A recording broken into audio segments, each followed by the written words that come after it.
मुक्त हो सकता है। और आज हम एक ऐसी ही अब एक गाथा सुनेंगे हमारे आर्ष ग्रंथों में, जहाँ पर माँ सरस्वती का सद्गुरु स्वरूप उसका वर्णन आता है। ये गाथा है माँ की एक शिष्या लीलावती की। लीलावती कोई साधारण नारी नहीं थी, वह महारानी थी और उसके पति का नाम था राजा पद्म। राजा पद्म और महारानी लीलावती दोनों ही बहुत धर्मज्ञ थे, दोनों एक दूसरे से बहुत प्रेम करते थे और उनका राज्य भी संपन्न था। लेकिन रानी लीलावती के जीवन की एक दुविधा थी। उसके मन में बारंबार ये संदेह आता कि मेरे पति जो हैं उनसे मैं अत्यंत स्नेह करती हूँ, लेकिन मेरे पति एक राजा है। अगर कभी ऐसा हुआ कि वो युद्ध में गए और वापस नहीं लौटे तो फिर मेरे जीवन का क्या होगा? मेरा तो ये सारा जीवन ही नष्ट हो जाएगा। जैसे ही उसे ये ख्याल आता वह गमगीन हो जाती। कई कई दिनों तक वो व्यथित रहती, अवसादग्रसित रहती और यूं कई दिन लग जाते उसे संभलने के लिए। उसके जीवन में बार बार ये विचार आता और उसे व्यथित कर देता। एक दिन उसकी भेंट कुछ ऋषियों से होती है। वो ऋषियों के समक्ष अपनी इस दुविधा को रखती है और ऋषि उसे माँ सरस्वती की आराधना करने को कहते हैं। वह माँ सरस्वती की आराधना अब नियमित करने लगती है और एक दिन उसकी इस आराधना से प्रसन्न होकर स्वयं माँ सरस्वती उसके समक्ष प्रकट होती हैं। माँ सरस्वती आज सद्गुरु रूपिणी बनकर आई हैं और माँ सरस्वती उसे वो ब्रह्म ज्ञान, वो परा विद्या प्रदान कर देती हैं और उस परा विद्या को प्रदान कर कहती हैं, लीला अब इस ज्ञान का अवलंब लेकर निरंतर ब्रह्म ज्ञान की ध्यान साधना करनी है। सब कुछ श्रेष्ठ ही होगा। जीवन के परम लक्ष्य की ओर बढ़ो। जीवन में हर विपत्ति का तुम सामना कर पाओगी। ये ब्रह्म ज्ञान तुम्हारा अवलंब बनेगा। अब माँ की आज्ञा को शिरोधार्य कर लीला जो थी वो ध्यान साधना करने लगी। निरंतर ध्यान साधना कर रही है और समय व्यतीत होने लगा। उसके हृदय में आने वाला जो भय था वो कुछ कम हुआ। वो अपने उस भय से लड़ना सीख पाई, उसको नियंत्रित करना सीख पाई, क्योंकि ब्रह्म ज्ञान की ध्यान साधना आपको शक्ति प्रदान करती है। आज ब्रह्म ज्ञान की ध्यान साधना करते करते वह नियमित साधना करती और अपने राज्य के कार्य व्यवहार को भी नियमित करती। अब एक दिन वह अपने पति के साथ, राजा पद्म के साथ राज्य सभा में बैठी थी। तब वहाँ पर एक घटना घटी।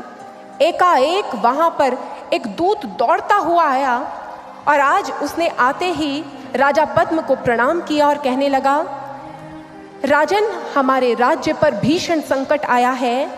एक पड़ोसी देश के राजा ने आक्रमण कर दिया है। उसकी सेनाएं कुछ ही क्षणों में हमारी सीमा तक पहुंचने ही वाली है। हमें तत्क्षण युद्ध की तैयारी करनी होगी। हमें अपने राष्ट्र की, अपने राज्य की रक्षा करनी होगी। आज जैसे ही यह सुना, राजा पद्म ने तत्क्षण अपनी सेनापतियों को, अपने मंत्रियों को आदेश दिया कि समस्त सेना को सज्ज करो, अब हम युद्ध भूमि की ओर बढ़ेंगे। आज समस्त सेना को लेकर राजा पद्म बढ़ गए युद्ध भूमि की ओर। वहां पर भीषण युद्ध छिड़ा। राजा पद्म की सेनाएं सक्षम थी, परंतु क्योंकि वह पहले से तैयार नहीं थी इस युद्ध के लिए, इसलिए वहां पर संग्राम जो था वो भीषण हुआ। और उस संग्राम में अपने राज्य की रक्षा करते हुए राजा पद्म को बहुत से आघात लग गए। एक दिन युद्ध करते करते वह उस युद्ध भूमि में ही गिर गए। जैसे ही अपने राजा की यह स्थिति देखी तो मंत्रियों ने तत्क्षण राजा को वहाँ से चिकित्सा गृह में ले आए। चिकित्सा गृह में उनका उपचार होने लगा। जो राज्य वैद्य थे उन्होंने सब प्रकार के तरीके लगाकर देख लिए, समस्त औषधियों का प्रयोग करके देख लिया, परंतु राजा पद्म जो थे वह होश में नहीं आए। उनकी देह में जीवन का कोई स्पंदन नहीं आया। और यूं उन सभी वैद्यों ने बाहर आकर मंत्रियों को सूचित किया कि राजा पद्म अब इस दुनिया में नहीं रहे, उन्होंने देह त्याग दी है। जैसे ही मंत्रियों को ये पता चला तो तनाव और बढ़ गया। अब बिना किसी को बताए हुए उन्होंने राजा पद्म की देह को महल में ले आए। वह राजा पद्म की देह को जैसे ही महल में लेकर आए, महारानी लीला को सूचना दी गई कि राजा पद्म का देहांत हो गया है। तो अब महारानी लीला ने जैसे ही यह संदेश सुना, वह तो मूर्छित होकर अपने कक्ष में गिर गई। कुछ ही क्षणों में जैसे ही उसे सुधि आई, अपने स्थान से उठती है, नेत्रों की अविरल अश्रु धारा बहने लगती है और दौड़ती हुई अपने स्वामी के देह के पास आकर बैठ जाती है। उन्हें बार बार पुकारने लगती है, उठिए स्वामी उठिए, आप कहाँ चले गए? राष्ट्र संकट में है, वहाँ युद्ध छिड़ा है, आप हमें यूं छोड़ के नहीं जा सकते। देखिए स्वामी देखिए, मैं आपकी पत्नी लीला आपके समक्ष हूँ, एक बार उठिए तो सही, मेरी बात तो सुन लीजिए। उठिए स्वामी उठिए, आप मुझे यूं छोड़ के नहीं जा सकते। आपने तो कहा था आप शीघ्र अति शीघ्र आएंगे, आप मुझे यूं छोड़ के क्यों चले गए? मुझे पता है आप अभी उठ जाएंगे, उठिए स्वामी उठिए। यूं बार बार उन्हें उठाने का प्रयास कर रही हैं, परंतु वो कैसे उठे? उनके देह में तो अब कोई प्राण नहीं, कोई चेतना नहीं। यूं वो बिलखने लगी और अब रोते रोते उसे स्मरण हो आया अपनी सद्गुरु रूपिणी माँ सरस्वती का। जैसे ही माँ का स्मरण आया तो आज माँ को उल्लाहने भरे स्वर में कहने लगी, माँ तुमने तो कहा था मेरे जीवन में कोई संकट नहीं आएगा, ये ब्रह्म ज्ञान मेरा अवलंब बनेगा, लेकिन देखो मेरे जीवन में कैसा संकट आ गया। कहाँ हो तुम माँ? तुम क्यों नहीं आई मेरी रक्षा के लिए? तुमने क्यों नहीं की मेरे पति की रक्षा? आज माँ को उल्लाहने दे रही है, बिलक बिलक कर रो रही है। माँ तुम तो आ जाओ, तुम ही तो मेरा एकमात्र अवलंब हो, तुम ही तो मेरे जीवन का सहारा हो। हे माँ तुम कहाँ हो माँ? तुम ही आकर मेरे स्वामी को जगाओ।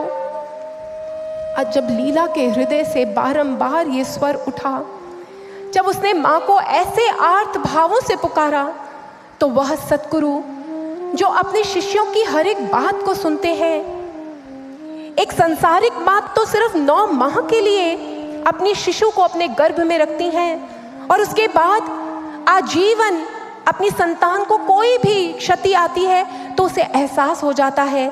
लेकिन जानते हैं वो सद्गुरु जब एक शिष्य को ज्ञान देते हैं तो उसे अपनी प्राकृत गर्भ में धारण कर लेते हैं और जन्मों जन्मों के लिए धारण करते हैं। और उसके जीवन में कोई संकट आए उससे पहले गुरु को पता चल जाता है, वह उसकी रक्षा करने के लिए आ जाते हैं। भक्तों, आज जब लीला ने माँ को पुकारा तो माँ भी उसके समक्ष वहाँ उस कक्ष में प्रकट हो जाती हैं। माँ उसके समक्ष प्रकट होती हैं और लीला जैसे ही माँ को देखती है दौड़ती हुई आती है और माँ के चरणों में गिरकर फूट फूट कर रोने लगती है। फिर यही स्वर छेड़ देती है, माँ देखो ना मेरे पति को क्या हुआ है, मेरे स्वामी को क्या हुआ है, तुम ही उन्हें जीवित कर दो, तुम ही उन्हें पुकारो। तुमने कहा था ना मेरे जीवन में कोई संकट नहीं आएगा। माँ फिर ये संकट कैसा? माँ मेरे स्वामी को तुम ही जीवित करो। लेकिन आज माँ वहाँ स्थित है, कुछ कह नहीं रही। जब बारंबार वो ऐसा विलाप करती है तो अब महादेवी, अब माँ जो है, माँ कहती है लीला व्यर्थ विलाप कर रही है।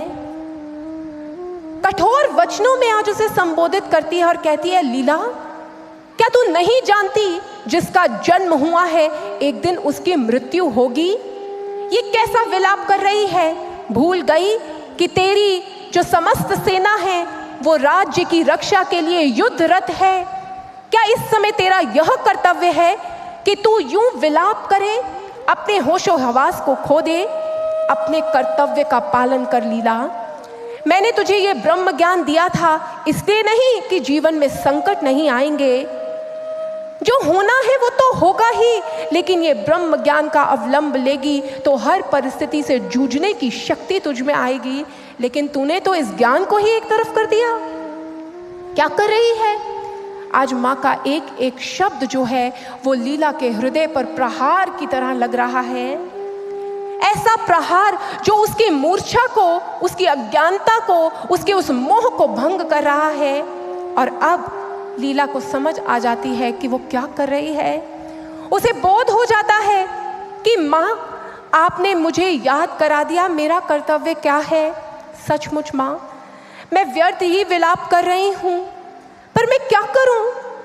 मैं अपने स्वामी से बहुत प्रेम करती हूँ और ये मेरे हृदय का सबसे बड़ा कष्ट था, ये मेरा सबसे बड़ा भय था। आज वो घटना मेरे समक्ष घट गई है। माँ, तुम ही मुझे शक्ति दो, मुझे क्षमा करो। मैं समझ गई हूँ मेरा कर्तव्य क्या है, मुझे क्षमा करो माँ। और उस समय लीला के हृदय से जो भाव उठते हैं भक्तों, आइए हृदय से उठते